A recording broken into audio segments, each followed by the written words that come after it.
주님께서 모세를 회막으로 부르시고 그에게 말씀하셨다. 이스라엘 자손에게 말하여라. 너는 그들에게 다음과 같이 일러라. 너희 가운데서 짐승을 잡아서 나 주에게 제물을 바치는 사람은 누구든지 소나 양을 바쳐라. 레위기 1장 1절부터 2절 말씀. 오늘부터 레위기 여정을 시작합니다. 레위기 하면 레위인들의 이야기처럼 보이지만은 실은 제사장들 이야기가 중심을 이루고 있는 책이기도 합니다. 레위기 하면 많은 사람들의 이미지 속에서 아주 지루한 책, 그리고 복잡해서 이해하기 어려운 책이라는 인상이 있습니다. 레위기가 그렇게 여겨지고 있는 까닭은 오늘 우리의 상황과 무관한 복잡한 제사법이 지리할 정도로 이어져 있기 때문입니다. 그런데 이 레위기는 그렇게 우리와 무관한 그런 책이 아니라 매우 중요한 책인 것이 분명합니다. 사실 우리가 이 토라 전체를 얘기하자면 출애굽기 19장에서부터 민수기 10장까지의 내용은 전적으로 시내 산에서 주어진 하나님의 규례를 담고 있습니다. 그래서 우리는 그 대목을 시내산 단락이라고 말하고 있는데요. 그러니까 그 성막이 만들어지는 그 장면이 하나의 핵심이라고도 얘기할 수 있겠습니다. 출애굽 2년차 첫째 달 초하루에 성막이 세워졌다는 얘기가 출애굽기 40장 17절에 나오는데요. 그 때문에 성막이 세워질 그때까지의 내용이 하나님과 그 백성이 맺었던 언약, 그리고 언약 법들, 성막 건설 이런 것들을 다루고 있습니다. 성막이 만들어지고 나면 이 성막을 중심으로 제사를 드려야 하니까 그 제사를 드리는 제사장들을 어떻게 세워야 하는지, 그들을 어떻게 성별해야 하는지에 대한 이야기가 있고, 결국 그런 제사 공동체의 일상생활이 어떠해야 하는지를 다뤄야만 했던 것이죠. 그 때문에 레위기는 두 부분으로 구성되어 있다고 얘기할 수 있습니다. 첫째는 1장부터 16장까지는 여호와 앞으로 나가서 드리는 제사 이야기가 반복되고 있습니다. 5대 제사가 등장하고요. 제사장들이 지켜야 할 규례, 그리고 제사장의 위임식 이야기, 또 정결법 이야기, 그리고 마지막에 속죄의 일을 어떻게 지켜야 하는지에 대한 이야기가 1장부터 16장까지의 내용으로 되어 있습니다. 그리고 17장부터 26장은 결국 여호와 앞에서 살아가는 삶, 다시 말하면은 백성들이 일상 속에서 어떻게 거룩함을 살아내는지를 다루고 있다고 말할 수 있겠습니다.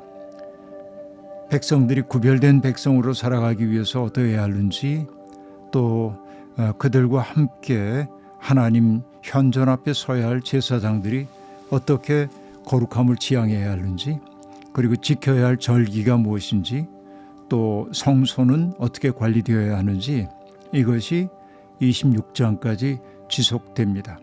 그리고 27장과 28장은 그 모든 규례들을 지킬 때 주어지는 복이 뭔지, 또 그것을 어겼을 때 그들이 경험하게 될 위기에 대한 이야기가 나타나고 있습니다.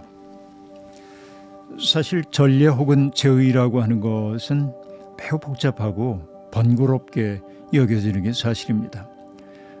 속죄제를 드릴 때, 번제를 드릴 때 이렇게 하여라 하는 그 얘기가 앞으로 반복되어 나타날 겁니다. 그런데 제의와 예식은 번거롭게 만들기 위해 그렇게 만들어진 것은 아닙니다.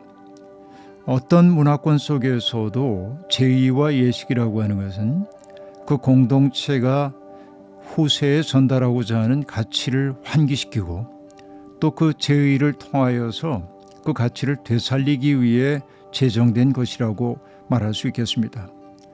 그러므로 레위기의 내용은 어찌 보면 거룩한 백성이 되기 위해서 꼭 실천해야 하는 그런 내용들을 담고 있다고 얘기할 수 있겠습니다. 제의적 실천이라고 하는 것은 종교 행위로만 그치지는 않습니다. 결국 그것을 통해서 일상을 우리가 어떻게 살아야 하는지를 얘기하고 있는 게 그 제2의 본질이라고 얘기할 수 있겠습니다. 레위기의 첫 대목을 보면요, 주님께서 모세를 회막으로 부르시고 그에게 말씀하셨다라는 구절입니다. 그냥 도입되는 말씀으로 읽을 수도 있지만 이 대목은 출애굽기의 맥락 속에서 봐야만 합니다. 출애굽기의 마지막 장면은 회막에 가득 찬 여호와의 영광 때문에 모세는 그 거룩한 현존 앞으로 들어갈 수가 없었다고 말하고 있습니다. 하나님의 영광 앞에 아무도 함부로 나갈 수가 없었던 것이죠. 그런데 출애굽기가 마무리되고 레위기가 시작되면서 하나님은 모세를 회막으로 부르십니다. 다시 말하면 하나님이 부르실 때만 그분의 현존 앞으로 나아갈 수 있음을 레위기 1장 1절은 보여주고 있는 것이죠.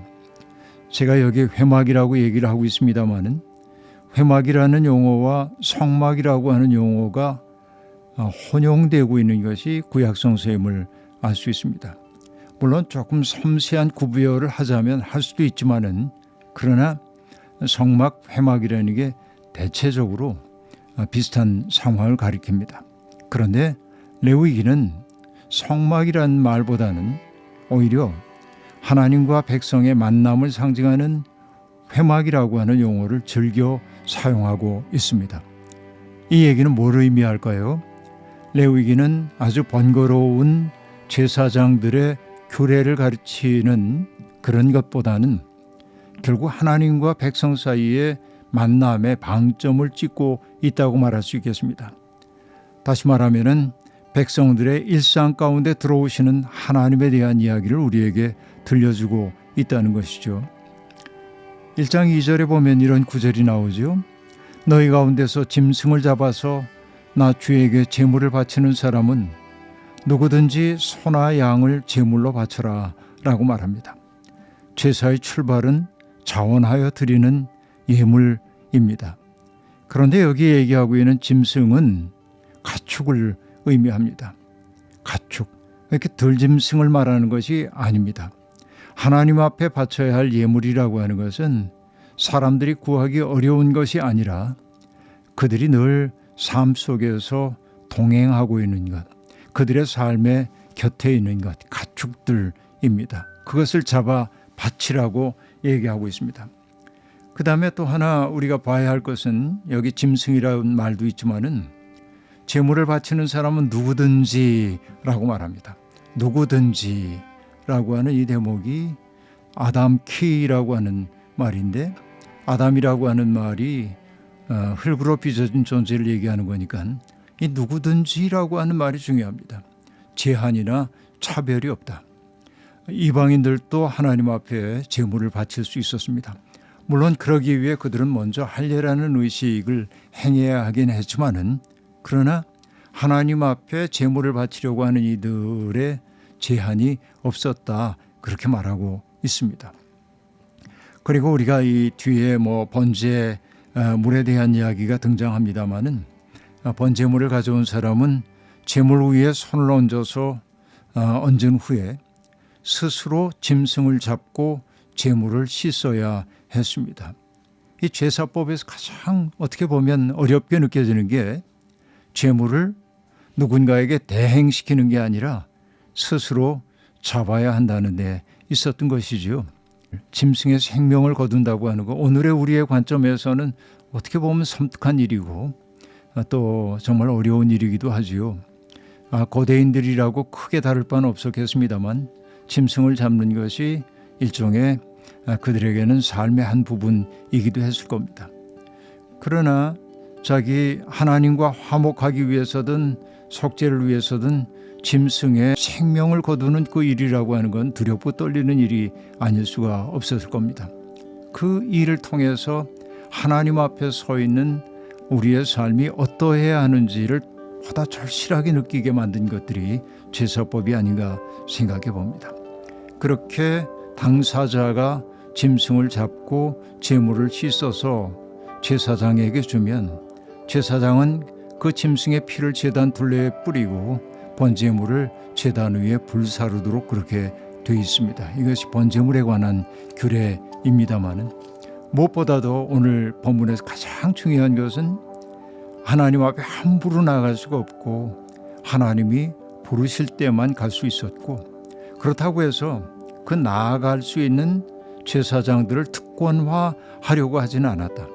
성막이란 말보다 회막이라고 하는 말이 레위기에 더 자주 사용되는 것을 볼 때 레위기의 핵심은 어떤 제사장들의 특권에 대한 이야기가 아니라 하나님 앞에 서 있는 삶이 어떠해야 하는지를 보여주는 것이 레위기의 핵심 내용임을 우리가 살펴볼 수 있습니다. 하나님, 우리는 세속의 강물에 속절없이 떠밀려가는 가련한 존재입니다. 거룩한 삶을 살고 싶어 하면서도 번번이 어긋난 길로 나아가곤 합니다. 예배에 참여한다고는 하지만 두려움과 떨림조차 없을 때가 많습니다. 하나님, 우리가 거룩하신 하나님의 세계에 초대받은 사람을 잊지 않게 해주시고 주님이 기뻐하시는 삶을 능동적으로 선택할 용기를 허락하여 주옵소서. 우리의 일상이 하나님의 마음을 향한 순례가 되게 해주십시오. 아멘.